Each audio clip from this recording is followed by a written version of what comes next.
Beyond the Threshold. Jesus elucidates through Jakob Lorber. Scene 2. A learned astronomer and philosopher. August 2nd, 1847.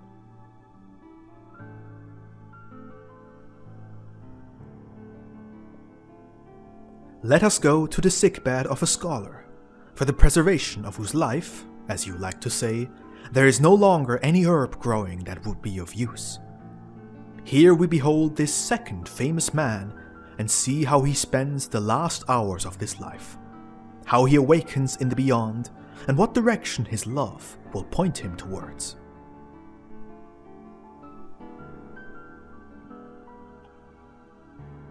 The man whom we shall put under scrutiny was, in the world, a philosopher, as well as an astronomer in optima forma, as you say.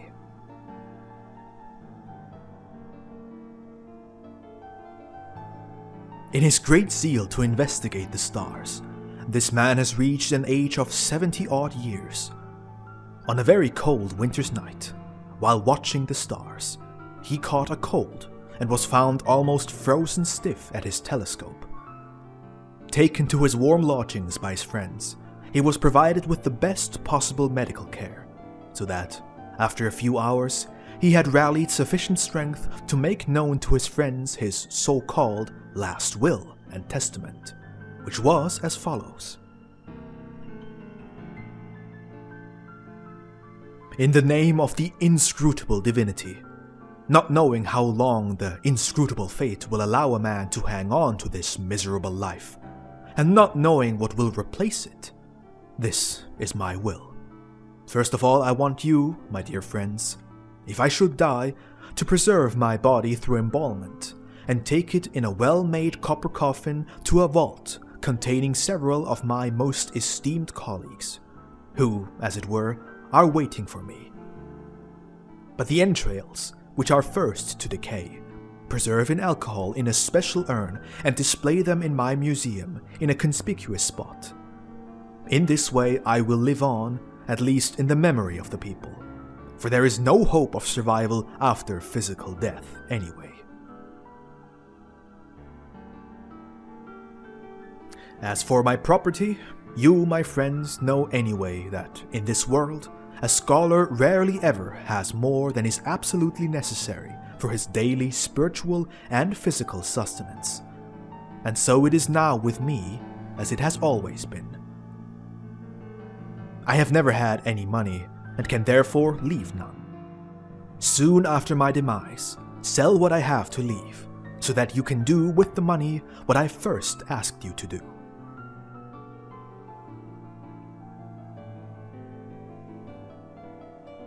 When I am deceased, inform my 3 children, who are all well provided for.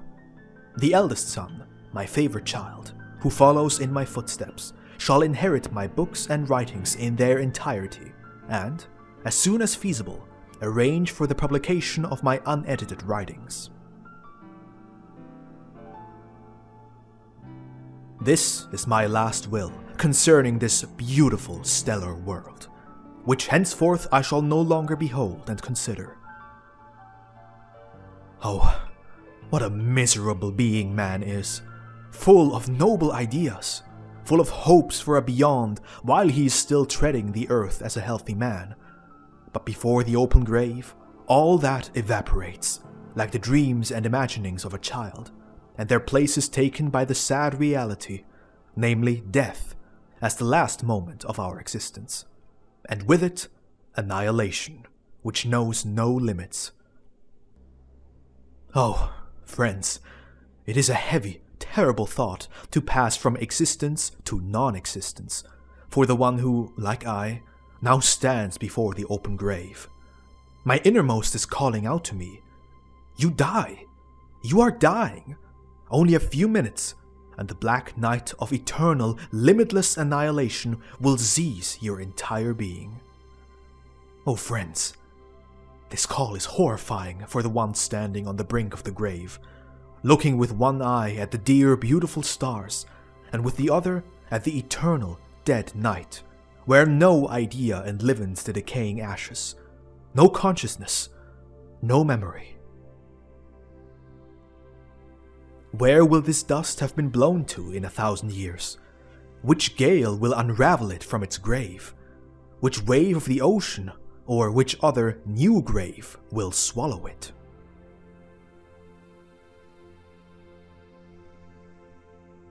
Oh, friends, give me a drink, for I am terribly thirsty. Give me a consolation to lessen my great fear. Give me of the best wine, so that I may refresh myself once more, and, intoxicated, find it easier to wait for the terrible death.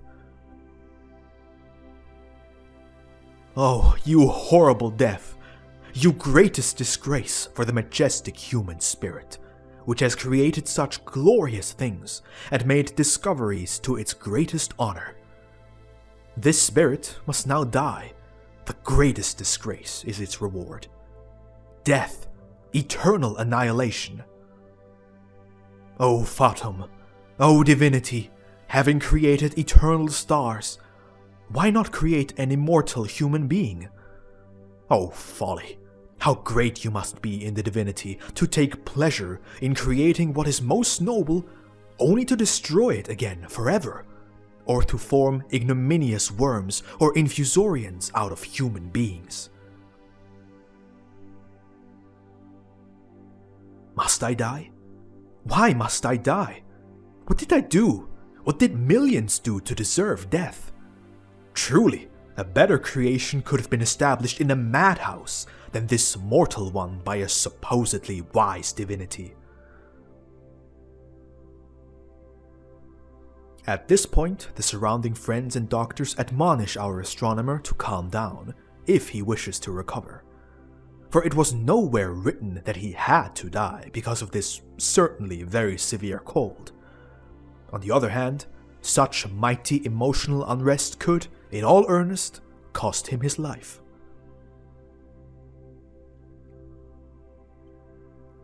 However, this admonition had little effect on our astronomer, for he flared up even more and spoke in great excitement. "Away! Away with your help! Away with this miserable, accursed life!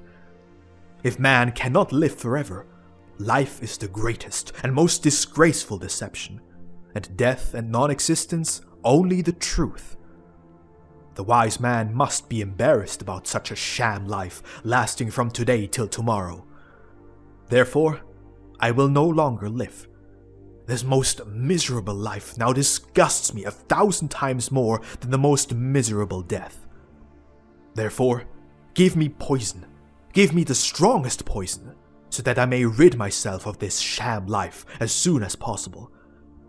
A curse on such a life, such a gnat's life, and eternal shame to the primordial force or divinity or whatever sort of sewer spirit it may be, which could not or would not give a life to the noble man that would compare favorably to the stars in duration as well. So away with this life, away with this divine deception.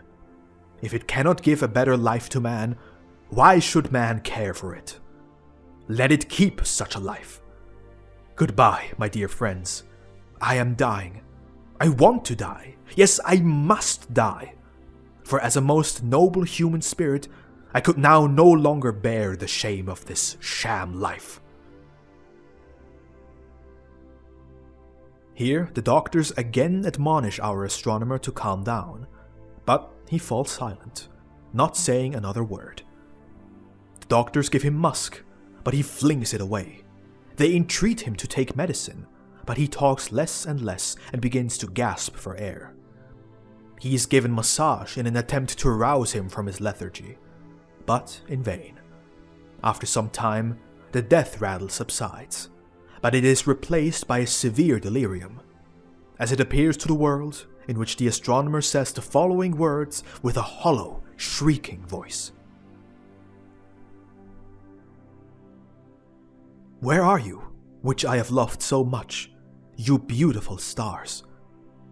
Are you ashamed of me, hiding your lovely countenance from me?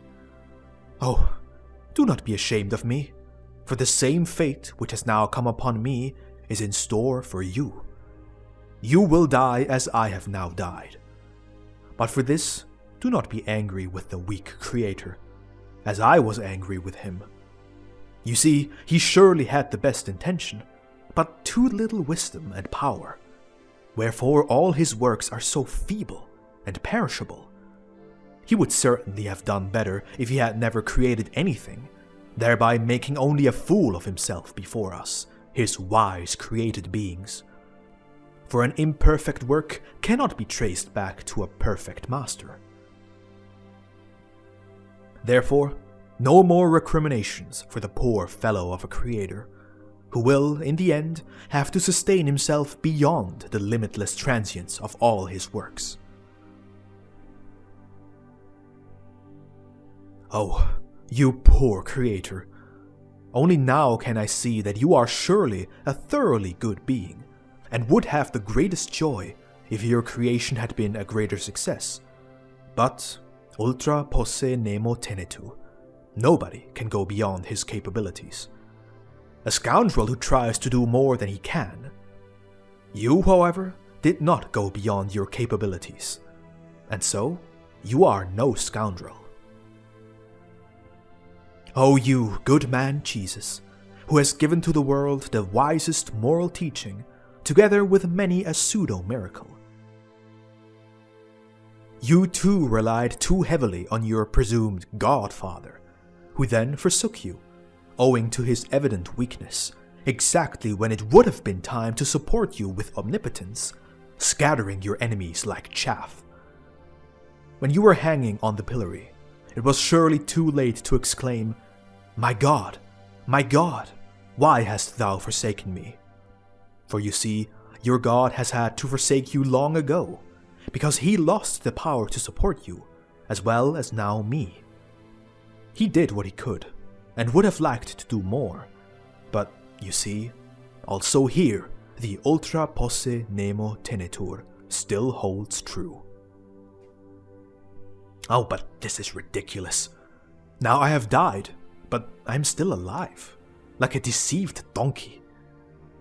The funniest part is that I am under the impression that it is a sheer impossibility to ever die.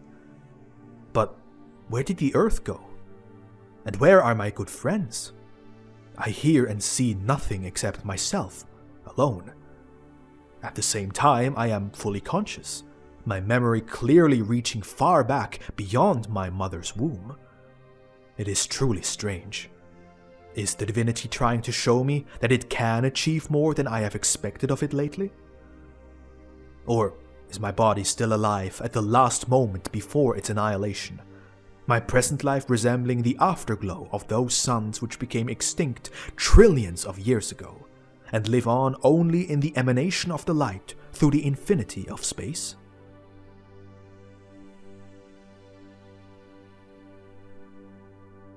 However, as for such a sham life, which, mathematically thinking, must last forever, because the emanating ray can never meet a finite border, and can therefore never be completely extinguished, I am now only too clearly aware, indeed 1,000 times more clear than of anything in my whole earthly life. Only, as mentioned before, that I hear nothing and see nothing but myself.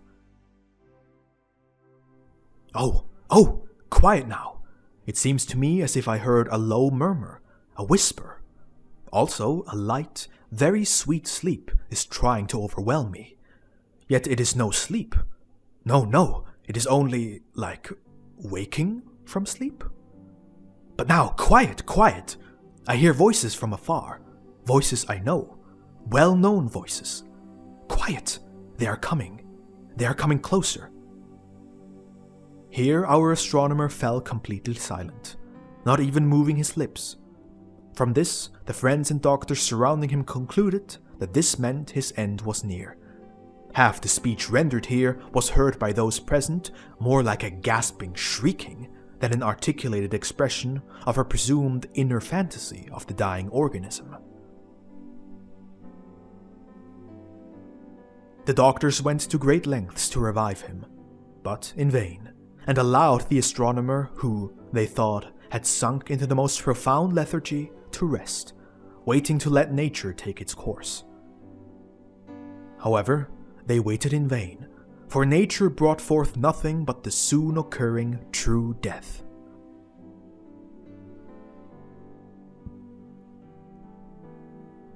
Now that the doctors have reached the ultima linea rerum, the ultimate goal of things, they take their leave, as do we. But unlike the doctors, we do so in spirit, and we follow the newly deceased man into the beyond, and observe what he will do there, and where he will turn.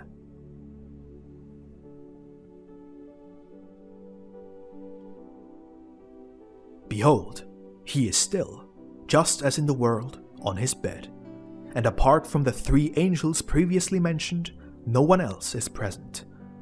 Yet over there, behind the 3 messengers, there is somebody else.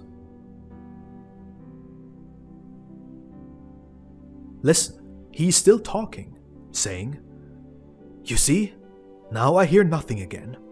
What sort of audible deceptions had there been? Now everything is as quiet as a mouse. Do I still exist? Or am I dead? Oh, under no circumstances am I dead, for I have sensations. I have the clearest awareness, thinking, remembering everything I have ever done in excruciating detail. Only the night, the accursed night which will not go. I must try to call out aloud, for fun's sake. Perhaps somebody will hear me. Hello, is there no one nearby who could help me out of this night? Help me, if someone happens to be close by." Now Messenger A speaks up, saying to B, "Brother, lift him out of his grave."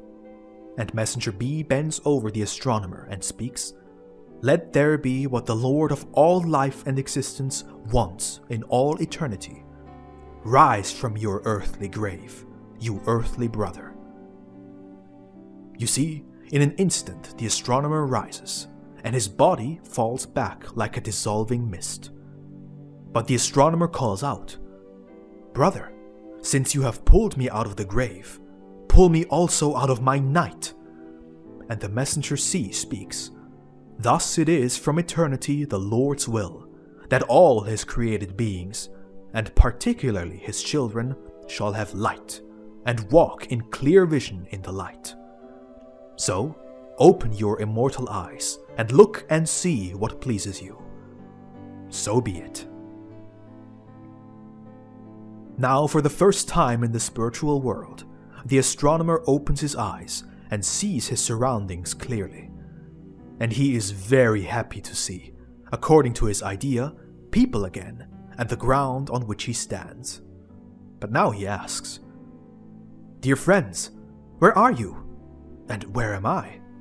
For on the one hand this looks very familiar, and on the other hand very strange.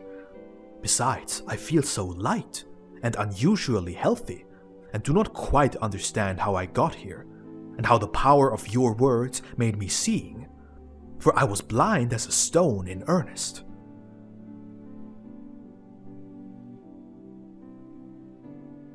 Angel A speaks, "You have died for the world, according to the body, and are now forever alive, according to your soul and your spirit, here in the true world of life of the spirits. We 3 are angels of the Lord, sent to you to awaken you and guide you onto the proper road to the Lord, your God and our God, to your Father full of love, patience and mercy, who is our Father also, holy, exceedingly holy, whom, in your last hour on earth, you called a weak divinity, since you were blind, and who forgave you everything because you were blind and weak. Now you know everything. Do accordingly, and you will be forever exceedingly blissful, as we are." The astronomer says, "Brothers, friends of God, lead me wherever you like, and I will follow you. But should I ever receive the endless grace of beholding God, do strengthen me mightily, for I feel forever too miserable, despicable, and worthless to bear witness to this most holy of sights. But there I see somebody else who regards us in a most friendly manner. Who is this glorious one? Surely a messenger of the heavens as well?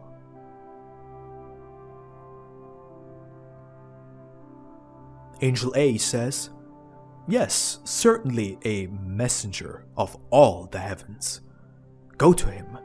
The journey is short. He himself will reveal it to you."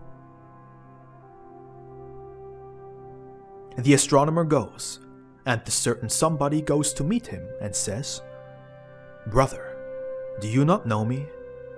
And the astronomer replies, "How should I know you, since I see you for the first time? Who are you, dear, glorious brother?" The most friendly one speaks. "Look at my stigmata. You see, I am your weak Jesus, and have come to meet you, to help your weakness with my weakness. For if I were to meet you with my strength, you would have no life. You see, every beginning life is a tender plant which cannot live without air, but the gale kills the life of the plant. Thus I too am only a tender breeze, meeting you to revive you fully, not a gale to destroy you. Love me as I have loved you from eternity, and you will have the true eternal life." Speaks the astronomer. "Oh, you, my most beloved Jesus, so it is you who gave the most glorious teaching to the dwellers of the earth, and was crucified for it? Oh, teach me also the proper path leading to God, that which you taught. You shall never be crucified for it by me.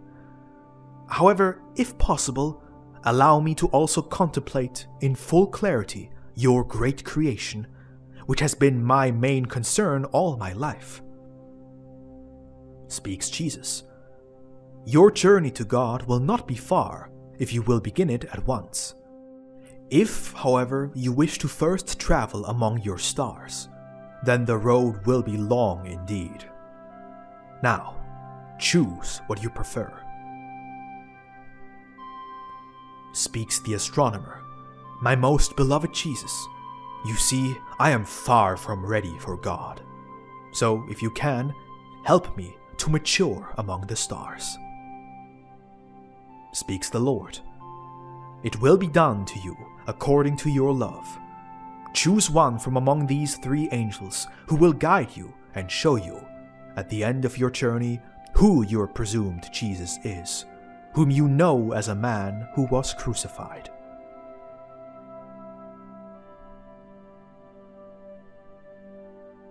Once again, you can clearly see how this astronomer is searching for his water, wherein he alone wishes to swim towards me, not heeding the fact that I had already been with him, and he with me. Therefore, beware of the exceedingly learned water of the astronomers and geologists, for it does not draw towards me, but towards the love of science. For this purpose, this extended example. Amen.